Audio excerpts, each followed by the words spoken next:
भारतवर्ष की यात्रा जारी है। महात्मा बुद्ध, चाणक्य, सम्राट अशोक, आदि शंकराचार्य जैसे व्यक्तित्वों की आभा, चमक को हमने महसूस किया। अगले पड़ाव पर आज हम ऐसे व्यक्ति की विराट छाया में खड़े हैं जिनके नाम का अर्थ होता है महान। नमस्कार, मैं अनुपम खेर। भारतवर्ष की इस अद्भुत और विराट यात्रा में आपका स्वागत है। मैंने कहा आज हम एक ऐसे व्यक्ति की विराट छाया में खड़े हैं जिनके नाम का अर्थ होता है महान। कहते हैं पेशे से वो बुनकर थे, कपड़ा बुनने का काम करते थे, लेकिन अपने समाज के लिए वो ऐसी बातें बुनकर कहकर चले गए कि आज उनके बगैर भारत की कहानी अधूरी है। एक बात और, वे व्यक्ति आज से 600 साल पहले हुए और उनके बारे में यह भी कहा जाता है कि अगर आज वो होते तो ना जाने कितने मुकदमे हो गए होते उन पर। जी, उन्हें कबीर कहते हैं। चलिए इस बार भारतवर्ष में कबीर को ढूंढते हैं, खुद में, अपने अंदर कबीर को ढूंढते हैं और कबीर में खुद को ढूंढते हैं। के अंदर भी है कबीर, इनके अंदर भी है कबीर। में ना अमीर है ना गरीब है, कबीर हर इंसान के अंदर है, बट उसको बस पहचानना है। कबीर एक साक्षात एहसास है, हर इंसान का अपना। मेरे लिए कबीर मुझे काफी ग्राउंड करता है। कबीर एक वे ऑफ लाइफ है बेसिकली। कबीर को कुछ लोग भगवान मानते हैं, कुछ भगवान का अवतार, कुछ लोग फकीर, दरवेश, कुछ लोग कबीर को भगवान राम का भक्त मानते हैं, कुछ लोग उन्हें निर्गुण संत मानते हैं, कुछ सतगुरु तो कुछ लोग कवि मानते हैं। सबके अपने अपने कबीर हैं। चलिए असली कबीर को ढूंढा जाए। संत कबीर को ढूंढने निकले तो पहुंचे काशी। काशी जिसे बनारस या वाराणसी कहते हैं। कबीर ने कहा था, तू ब्राह्मण मैं काशी का जुलाहा, चिन्हन मोर ज्ञानी। यानी तुम ब्राह्मण हो, मैं काशी का जुलाहा हूं, मेरे ज्ञान को पहचानो। बनारस केवल धार्मिक केंद्र नहीं था, बनारस बहुत बड़ा व्यापारिक केंद्र था। और जैसे आज आप पश्चिम एशिया कहते हैं या दक्षिण एशिया या इवन दक्षिण पूर्व एशिया कहते हैं, ऐतिहासिक प्रमाण इस बात के हैं कि वहां तक के व्यापारी बनारस आते थे कारोबार के सिलसिले में। कबीर बनारस के थे। बनारस अपने समय का एक कॉस्मोपॉलिटन नगर था। वहाँ तमाम तरह की भाषाएं बोलने वाले लोगों से कबीर का संपर्क हुआ होगा, तमाम तरह के धार्मिक मतों को मानने वाले लोगों से कबीर का संपर्क हुआ होगा। काशी के पास लहरतारा तालाब है जिसमें कमल के फूल उगा करते थे। कबीर से जुड़ी कहानियों में लहरतारा तालाब और कमल का जिक्र आता है। अब तालाब का एक हिस्सा ही बचा है और बाकी तालाब को पाटकर कबीर मठ बना दिया गया है। मठ के भीतर बने मंदिर की यह मूर्ति कबीर के शुरुआती जीवन के बारे में बताती है। मूर्ति में नवजात कबीर को कमल के फूल पर लेटा हुआ दिखाया गया है। अब यहीं से कबीर को लेकर अलग अलग मान्यताओं की शुरुआत होती है। प्रचलित लोक मान्यताओं के मुताबिक कबीर को एक विधवा ब्राह्मणी ने जन्म दिया था। वो नवजात शिशु को लहरतारा तालाब के पास छोड़ गई। नीरू और नीमा नाम के मुसलमान जुलाहा दंपत्ति उस बालक को अपने घर उठा लाए और उन्होंने ही कबीर को पाला पोसा। कुछ कहते हैं कि वो विधवा ब्राह्मण की कोख से पैदा हुए और वो फेंक गई और उन्होंने उठा लिया। जो इंसान ने, शायद मेरा जहाँ तक ख्याल ये कहा कि वो विधवा ब्राह्मण की कोख से पैदा हुआ, तो उनको ये तो मालूम था कि विधवा ब्राह्मणी की कोख से हुआ, तो उनको ये मालूम नहीं था कि वो विधवा ब्राह्मणी कौन थी। ये भी तो बता सकते थे लिखने वाले ने। लिखा लिखी में जो बात बनती है उसमें कहीं ना कहीं गड़बड़ हो सकती है। कबीर पंथ की एक दूसरी धारा के मुताबिक कबीर लहरतारा तालाब में एक कमल के फूल पर बाल रूप में प्रकट हुए थे। वो अविगत अवतारी हैं। कबीर साहब इस लहरतारा तालाब में कमल पुष्प पर बाल स्वरूप में नीरू और नीमा को प्राप्त हुए थे। इसके लिए गरीब साहब की एक वाणी आती है इसके संबंध में। गगन मंडल से उतरे सतगुरु सत्य कबीर, जलज माही पौड़न के सब पीरन के पीर। कबीर अवतार थे या कबीर कमल के पत्ते पर तैरते हुए मिले या कबीर किसी तरह अवतरित हुए। देखिए, इस बात को हम समझें कि ये कहानियाँ ऐतिहासिक तथ्य की व्यंजना उतनी नहीं करती जितनी की एक सांस्कृतिक सोच की या किसी व्यक्ति से जो आप उम्मीद करते हैं उसकी। जन्म से जुड़ी तमाम बहस अपनी जगह मौजूद है। कहीं कहीं इस बात का जिक्र आता है कि कबीर का जन्म स्थान काशी नहीं बल्कि बस्ती जिले का मगहर और कहीं आजमगढ़ जिले का बेलहारा गांव है। वैसे कबीर को इससे कोई फर्क नहीं पड़ता कि उनका पालन पोषण करने वाले किस धर्म के थे, वो मुसलमान थे या हिंदू, तुर्क थे या सनातनी। यह सवाल कबीर के लिए बेमानी है, लेकिन समाज में क्या चल रहा था और क्या चलता आ रहा था, इसको लेकर कबीर किसी को भी छोड़ने वाले नहीं थे। हिंदू जो पंडित थे उनसे कहा, पांडे तुम निपुण कसाई, तुम जो हो पांडे जी, जो संभवतः मेरे जैसे कोई ब्राह्मण रहे होंगे, उनको संबोधित करते हुए कहा कि तुम तो निपुण कसाई हो। ये कहने की हिम्मत 15वीं-16वीं शताब्दी में सनातन धर्म की राजधानी बनारस में एक जुलाहा करता है। इसको जरा ध्यान में रखिए, ये पंडित नहीं है। कबीर जिस युग में हुए उसे इतिहासकार मध्यकाल कहते हैं। ये वो काल था जब राजनीति में मुसलमान सामंत यानी छोटे राजा खुद को स्थापित कर रहे थे। दिल्ली की गद्दी पर लगभग 200 साल से मुसलमान सुल्तानों का राज चला आ रहा था। इस्लाम खुद एक संगठित संप्रदाय था जो तब के समाज में ब्राह्मणों के बोलबाले और उससे जुड़ी जात पात को चुनौती दे रहा था, चैलेंज कर रहा था। कहने का मतलब यह कि समाज में खूब उथल पुथल थी। आप उन्हें तुर्क कहिए या इस्लामी कहिए, उन शासकों के आने के साथ जाहिर है कि आक्रामक रूप से उनमें से बहुत से शासक आए, आक्रमण के साथ शुरुआत हुई। तो उसकी वजह से समाज में एक आरंभिक तौर पर तनाव का प्रश्न भी उत्पन्न हुआ। कबीर की अपनी ही पंक्ति है, हिंदू कहे राम हमारा, तुर्क कहे रहमाना, आपस में दो लड़त मरत है, मरम ना काहू जाना। इसका मतलब ये कि धार्मिक पहचान या धार्मिक विश्वास के आधार पर संघर्ष की भी स्थिति वहां बनी। कह कबीर सुनो भाई साधो, कह कबीर सुनो भाई साधो, छाड़ दियो भ्रम जाला, कोई पियत राम रस प्याला, कोई। काशी इन बदलावों से अछूता रहा हो ऐसा नहीं है। यह है काशी के बीचों बीच कबीर चौक। मान्यता है कि यहीं कबीर का लालन पालन करने वाले नीरू और नीमा की झोपड़ी हुआ करती थी। अन्न मिले रहे मिले नहीं जग में, अन्न मिले रहे मिले नहीं। कबीर जब बड़े हो रहे थे तब के हालात की आज सिर्फ कल्पना ही हो सकती है। हालात तो खराब थे ही, उस पर से कबीर के तेवर ने मुमकिन है कबीर और उनके परिवार की मुश्किलें बढ़ा दी होंगी। हिंदी के कथाकार और नाटककार भीष्म साहनी ने अपने मशहूर नाटक कबीरा खड़ा बाजार में तब के हालात की तस्वीर खींची है।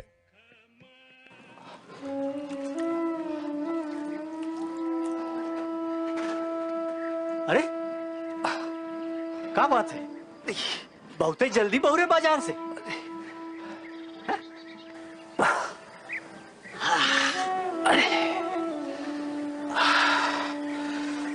अरे हमार कबीरवा मिला रहा, उका कोनो माल उल बिका कि नहीं? अरे सबेरवा से घर से निकला है। ये माल तोहरे है ना, वही दिए है। कबीर? अरे कबीर तोहे काहे माल दिया? वो तो इके लेके बेचे खातिर गया रहा बाजार में। अरे कह रहे घर पहुंचा देना, और एक संदेशा भी दिए है कि शाम तक घर आ जाएंगे। हाँ। अरे कहाँ मिला रहा तो के? कोतवाली बाजार के पास खड़ा रहे, बहुत मजमा भी रहे वहां। का? फिर से कोनो? अरे हम सर्राफा बाजार से निकल के मस्जिद की तरफ जा रहे, वहीं देखा काफी मजमा इकट्ठा किए रहे। वो क्या कर रहा था? अरे वही बक झकझक, कुछ लोग समझ लेते सह लेते और कुछ लोग नहीं सह पाते हैं। हाँ। अरे छुपा काहे रहे हो हमसे? सच सच बताओ ना कि वो कहा क्या? अरे बड़े महंत की झांकी सवारी निकल रही रहे, और वहां महेंद्र के आदमी एक लौंडे को डंडे से मार रहा है और वो कबीर बीच में कूद पड़ा और वो लौंडे को छोड़ के कबीर पे पिल पड़े। और कुछ देर पहले वो एक मौलवी से में उलझ रहा है। क्या कहत रहा है वो? अरे अरे का तुम तो जाना तो कौन सा जुग जमाना आएगा वह।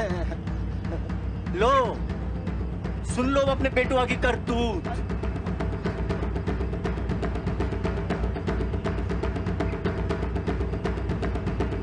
अच्छा नूर भैया, हम चले थे।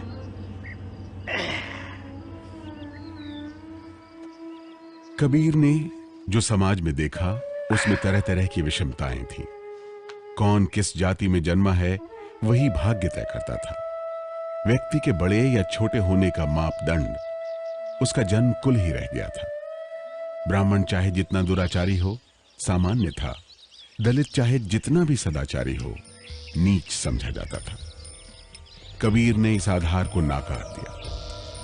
कबीर ने कहा, जाति पाति पूछे नहीं कोई, हरि को भजै सो हरि को होई। यानी ब्राह्मणों को सीधी चुनौती।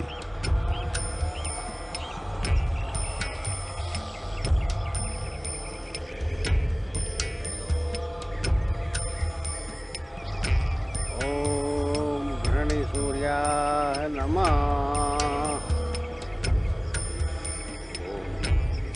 ओम घृणी भास्कराय नमः।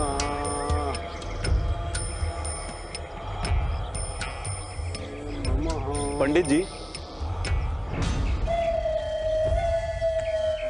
ऐसे नहाए कि का लाभ जो मन का मैल ही न जाए। क्यों तो मछली जल में सदा ही पड़ी रहती है, पर धोने से का बास चली जाती है। अरे जुलाहे, तुझे क्या पता शुद्ध होना और दूरी रहना। कहीं तुम्हारी परछाई पड़ गई तो हमें दोबारा नहाना पड़ेगा।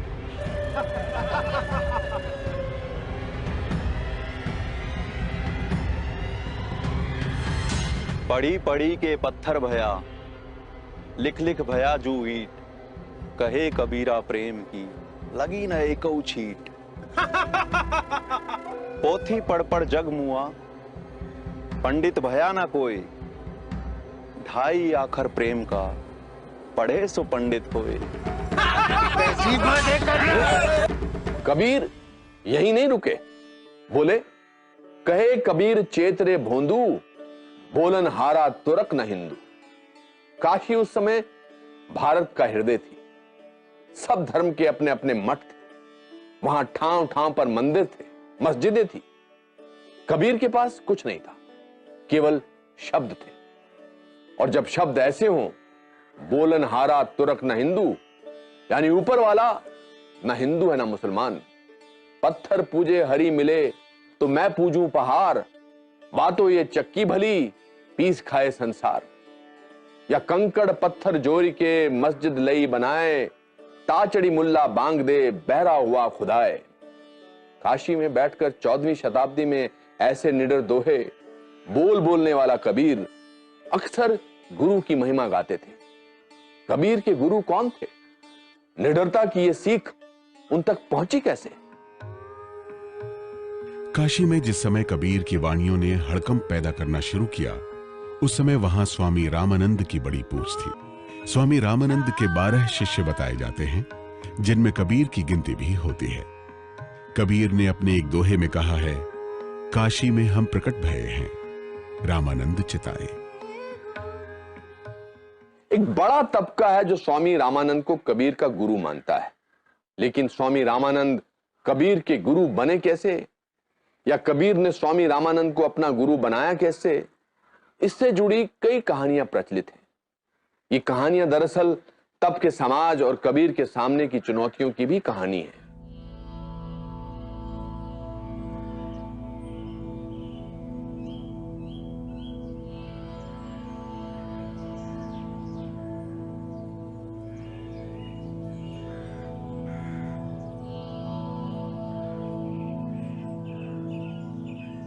कौन है? जुलाहा है। अरे देखता नहीं, कहाँ बढ़ा आ रहा है? महाराज बैठे हुए हैं। महाराज, ये दास आपका शिष्य बनने आया।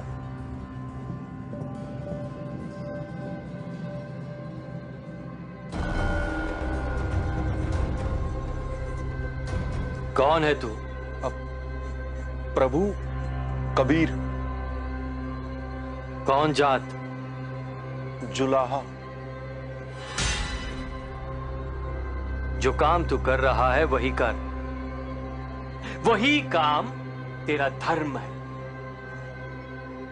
महाराज, आपकी शरण से कोई निराश नहीं लौटता।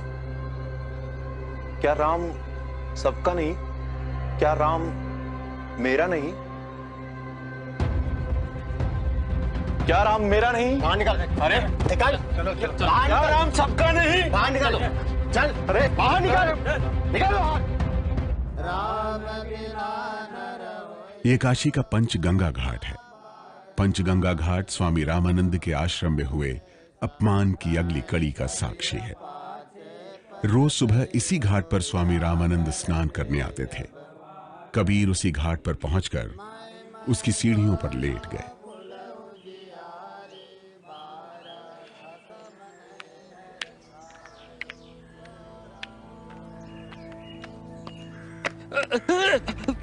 राम राम राम राम राम राम। कौन कौन? राम राम। कबीर? मुझे मेरा गुरु मंत्र मिल गया। कबीर? कबीर? कबीर?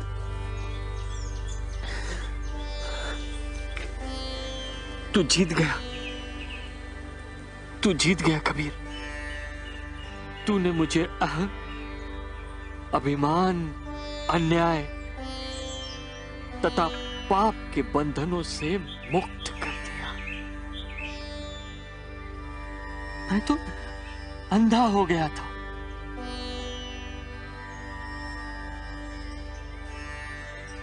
सारा ब्रह्मांड राम है। सारा ब्रह्मांड राम है। ये भेदभाव तो मनुष्य के बनाए हुए हैं वत्स। उसके लिए तो सब बराबर है। वही राम तुम हो, वही गंगा है, और राम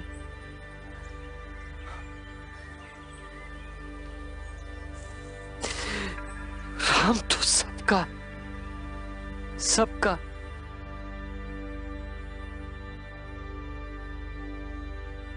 पहले उन्होंने कबीर जैसे स्वामी रामानंद जी तिलक करते हैं, कंठी माला पहन करके जब निकले तो सबसे पहले उनकी माँ ने देखी। कहा कि तो हिंदू मुड़ियों का काम है, मतलब हिंदू सन्यासियों का काम है, बेटा तुम क्यों धारण किया? तो कहा कि स्वामी रामानंद ने दीक्षा दे दी। तो फैल गया गांव में। कई लोग ऐसे भी हैं जो मानते हैं कि कबीर निगुरा थे, यानी उनका कोई गुरु नहीं था। कबीर ने एक जगह कहा है, आपय गुरु आपय चेला। इसका अर्थ ये निकाला गया है कि गुरु से उनका एकात्म हो गया है।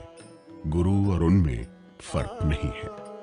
कबीर ने तो गुरु शरीर को माना ही नहीं। उन्होंने तो ये कहा कि ये सब गुरु हैं हद के, और बेहद के गुरु नहीं। और बेहद अपने आप उपजे अनुभव के घर में, अनुभव ही आपका गुरु है। कबीर को मानने वालों की एक दूसरी परंपराओं के मुताबिक उन्होंने वैष्णव पीताम्बर पीर को अपना गुरु बनाया था। इस मत के मुताबिक कबीर उनकी कुटिया पर सत्संग के लिए जाते थे और उसे वो हज करना बताते थे। वो हिंदू मुसलमान का भेद नहीं मानते थे, जबकि एक और परंपरा के मुताबिक कबीर को शेख तकी का शिष्य बताया गया। गुरु थे नहीं थे तो कौन थे? इन सवालों को यहीं छोड़ते हैं। इतना तय माना जाता है कि कबीर ने अक्षर ज्ञान प्राप्त नहीं किया था, लेकिन उन्हें कभी इसकी जरूरत भी नहीं पड़ी। उन्होंने कहा, मैं कहता आंखन की देखी, तू कहता कागज की लेखी, मैं कहता सुरझावन हारी, तू राख्यो उर्जाई रे। जो कहा डंके की चोट पर कहा, साफ साफ कहा, और धर्म से जुड़े कर्मकांड, आडंबर और ढकोसलों पर हमला किया, मजहबों की लड़ाई पर हमला किया।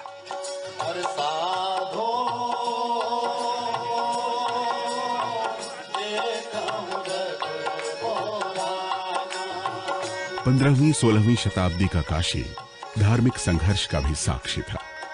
हिंदू और मुसलमानों के बीच धार्मिक वर्चस्व की आग सुलग रही थी।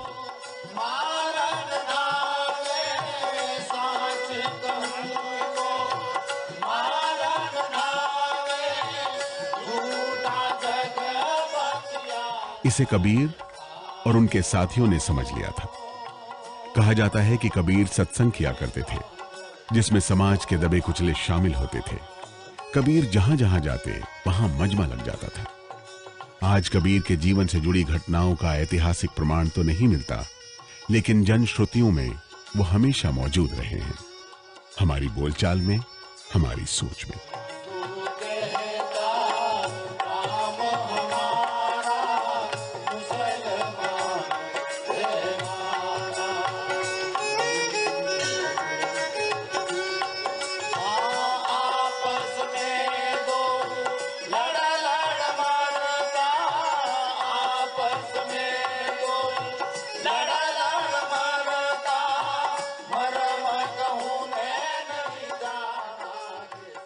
भारत जिन तत्वों को मिलाकर बना है, उनमें से एक तत्व को हम कबीर तत्व कह सकते हैं, इस अर्थ में कि वो जो दी हुई दुनिया है, जो दिया हुआ ढांचा है, उसको मानने को तैयार नहीं है। जो चित्त, वो कबीर चित्त है। इन्हीं जनश्रुतियों के मुताबिक पंडित और मौलवियों से उनकी लगातार टक्कर रहती थी। कबीर के जीवन पर आधारित उपन्यास लोई का ताना में ऐसे ही एक प्रकरण का जिक्र आता है।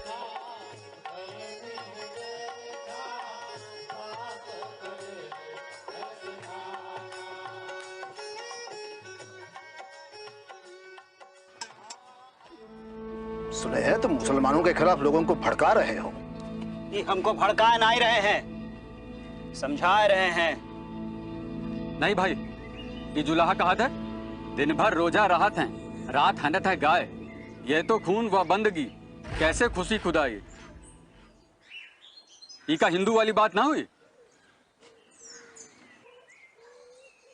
तो तुमने ही कहा था। तो क्या बेकसूर जानवर का हिफाजत करना आदमी को हिंदू बना देता है? बाकी हिंदू तो गाय नहीं खाते। ना खाएं तो तू वैष्णव है? नहीं। तो फिर क्या है तू? तो तू अल्लाह को भी नहीं मानता है? नहीं। फिर सुना तुम सबने, ये ना अपने को हिंदू कहता है ना बौद्ध, पर मुसलमान की बुराई करता है। काजी के पास चलो। मजाल तो देखिए भाई, ये सब काफिर हैं।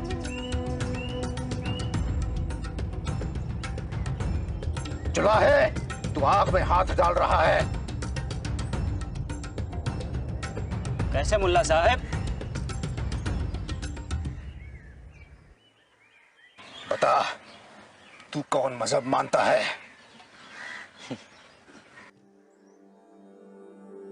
तुम भूले हुए हो। अगर भगवान ने तुम्हें अलग अलग सचमुच बनाया होता, हिंदू और मुसलमान को जन्म से अलग किया होता, तो मैं झूठा। बताओ, दुई जगदीश कहां ते आए, कहू कोने भरमाया। अल्लाह राम करीम केशव हरि, हजरत नाम धराया। गहना एक कनकते गहना, तामे भाव न दूजा। कहन सुनन को दुई कर घाते, एक निवाज एक पूजा। वही महादेव वही मोहम्मद, ब्रह्मा आदम कहिए।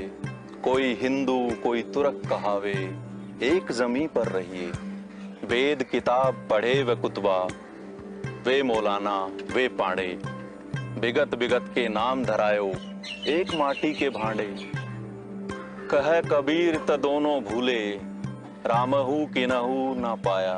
वे खसिया वे गाय कटावे, वादे जन्म गवाया। कहत कबीर सुनावे साधु। अगर कबीर आज जीवित होते, सौभाग्य से या संभवतः दुर्भाग्य से, तो अनेक जेलों में सड़ रहे होते, क्योंकि कबीर ने जिस तरह के सवाल उठाए, जिस तरह की गहरी चोट की, वो चोट आज तो किसी भी 10-12 लोगों की भावनाएं आहत हो जाती हैं और पुलिस कार्रवाई शुरू हो जाती है। जो कबीर की वाणी है, निर्भय निर्गुण गुण रे गाऊंगा, मूल कमल दृढ़ आसन बांधु जी, उलट पवन चढ़ाऊंगा, निर्भय निर्गुण। तो निर्भय होकर, निर्गुण की उपासना, निर्भय होकर, क्योंकि वो पहली शर्त है कबीर की कि निर्भय होना चाहिए। यदि आप डर गए तो कबीर को नहीं समझ पाएंगे। मैं तो तेरे पास में, मैं तो सांसों की सांस में, तू मुझे कहाँ खोज रहा है बंदे। तो ये अपने आप में न सिर्फ कविता में क्रांति है, ये तो अध्यात्म में क्रांति है। और इन दोनों में एक तरह का जनतांत्रिकीकरण है कि हर व्यक्ति को ईश्वर तक पहुंचने का अधिकार है, और उसको ईश्वर तक जाने के लिए किसी ब्राह्मण का और किसी अनुष्ठान का और किसी यज्ञ का और वेद पुराण का और पुराण किताब का, इसका सहारा। कबीर साहब का कोई शादीशुदा नहीं थे। वो कमाल और कमाली जो है, वो तो सिकंदर लोधी ने जब परीक्षा ली कबीर साहब के, तुम खुदा को नहीं मानते तो क्या तुम खुदा से बड़े हो, हैं? तब उन्होंने 52 परीक्षा ली उनकी, अपने सैनिकों को, अपने पीरों को आदेश दे करके उनको 52 प्रकार की परीक्षा ली। उन परीक्षाओं में ये कमाल और कमाली का भी जन्म होता है। कबीर की घुमक्कड़ी की वैसे बहुत चर्चा है। कहा जाता है कि कबीर ने लंबी लंबी यात्राएं की। आईना अकबरी के अनुसार कबीर देश भर में खूब घूमे और कुछ दिन वो जगन्नाथपुरी में भी रहे। कबीर को दिल्ली के सुल्तान सिकंदर लोदी के काल का माना जाता है। कहा जाता है कि सिकंदर लोदी तक को कबीर की शिकायत की गई। G.H. वेस्टकॉट ने अपनी जानी मानी किताब कबीर एंड कबीर पंथ में लिखा है कि कबीर को उनकी साफ गोई ने उनके लिए चारों तरफ दुश्मन खड़े कर दिए। कबीर पंथी मान्यताओं के अनुसार शेख तकी थे जिन्होंने कबीर के खिलाफ मुसलमानों की भावनाओं को स्वर दिया। उस समय के जाने माने मौलवी शेख तकी ने सिकंदर लोदी के सामने ईश निंदा के आरोप में कबीर को सजाए मौत देने को कहा। बादशाह ने फरमान निकाला। कबीर को दरबार में सुबह बुलाया गया था, पर वो शाम होने को आई तो दरबार में पहुंचे।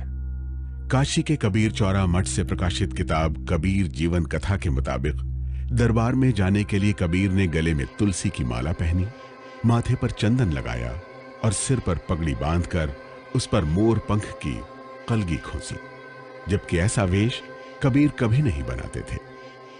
कबीर के सामने दिल्ली का सुल्तान था। कबीर निर्भय निडर उसके सामने खड़े थे।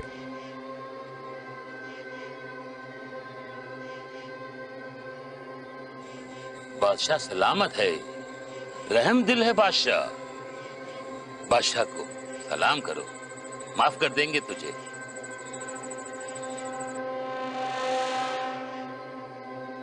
काफिर, बादशाह को सलाम क्यों नहीं करता? जो दूसरों का दुख दर्द जानते हैं वे ही सच्चे पीर होते हैं, बाकी सब काफिर। कबीरा सोई पीर है जो जाने पर पीर, जो पर पीर ना जाने सो काफिर बेपीर। रुको, हमने तुम्हें सुबह बुलवाया था और तुम शाम तक आए हो, क्यों? मैंने एक नजारा देखा, उसी को देखने में अटक गया। ऐसा कौन सा नजारा हो सकता है जो सुल्तान की हुक्मउदुली करने को मजबूर करे? मैंने सुई की नोक से भी बारीक छेद से एक कारवां गुजरता हुआ देखा। तुमने सुई की नोक से भी बारीक छेद से एक कारवां गुजरता देखा?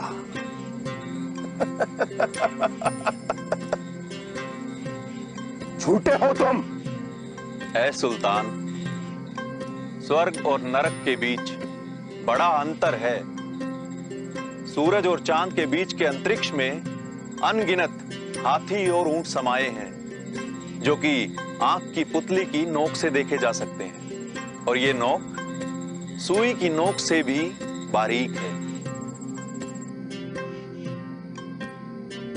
इस कहानी के मुताबिक कबीर के इस जवाब से बादशाह बहुत खुश हुआ और उन्हें छोड़ दिया गया, जबकि दूसरी प्रचलित कहानियों के मुताबिक बादशाह ने उन्हें बहुत सी यातनाएं दी।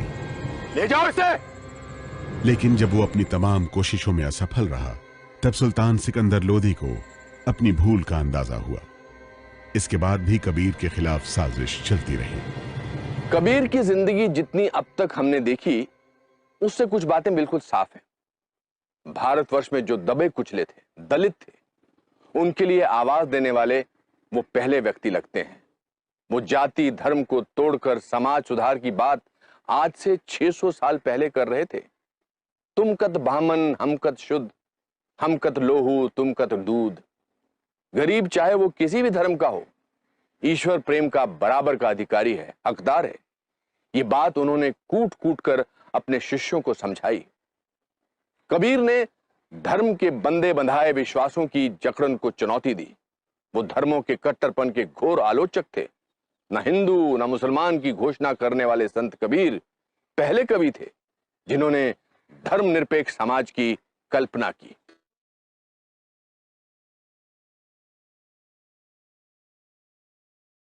कबीर की धर्मनिरपेक्षता की मिसाल तो मगहर भी है। मगहर उत्तर प्रदेश के संत कबीर नगर का एक कस्बा है। यहाँ समाधि और मजार दोनों साथ साथ हैं। समाधि भी कबीर की, मजार भी कबीर की। काशी से मगहर कबीर क्यों आए, ये अपने आप में बड़ी कहानी है। एक मत यह है कि कबीर अपने आखिरी दिनों में काजी कोतवाल पंडितों से परेशान होकर मगहर चले आए। एक जगह कबीर कहते हैं, जो काशी तन तजय कबीरा, तो राम ही कौन नहीं हो रहा। कबीर ने कहा कि जो कबीरा काशी मरे तो राम ही क्यों नहीं हो रहा। यदि कबीर काशी में मरता है तो राम क्या नहीं हो रहा करते हैं। राम किस लिए है, राम की उपासना क्यों करेंगे, राम की भक्ति क्या काम करता है। बनारस में अगर आपकी मृत्यु हुई तो आप भवसागर पार। कबीर इसको नहीं मानते। कबीर कहते हैं कि मैं मगहर जाके मरूंगा, क्योंकि अगर मेरे क्रियाकर्म ऐसे हैं कि मुझे मुक्ति नहीं मिल सकती, तो सिर्फ गंगा में नहाने से कैसे मिल जाएगी। गंगा के तट पर मेरी चिता जले, इससे मुझे मुक्ति कैसे मिल जाएगी।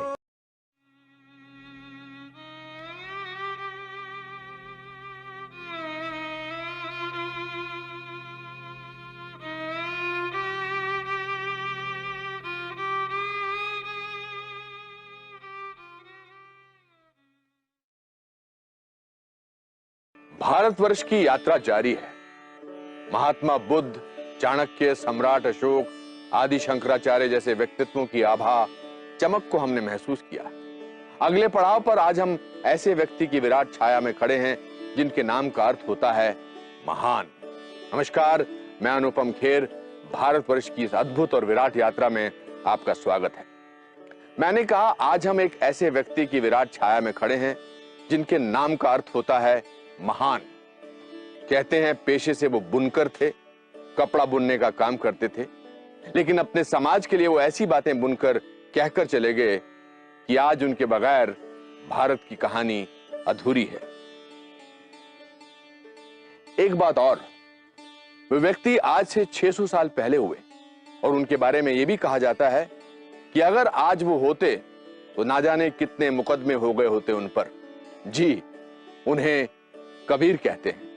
चलिए इस बार भारतवर्ष में कबीर को ढूंढते हैं, खुद में, अपने अंदर कबीर को ढूंढते हैं और कबीर में खुद को ढूंढते हैं। के अंदर भी है कबीर, इनके अंदर भी है कबीर। में ना अमीर है ना गरीब है, कबीर हर इंसान के अंदर है, बट उसको बस पहचानना है।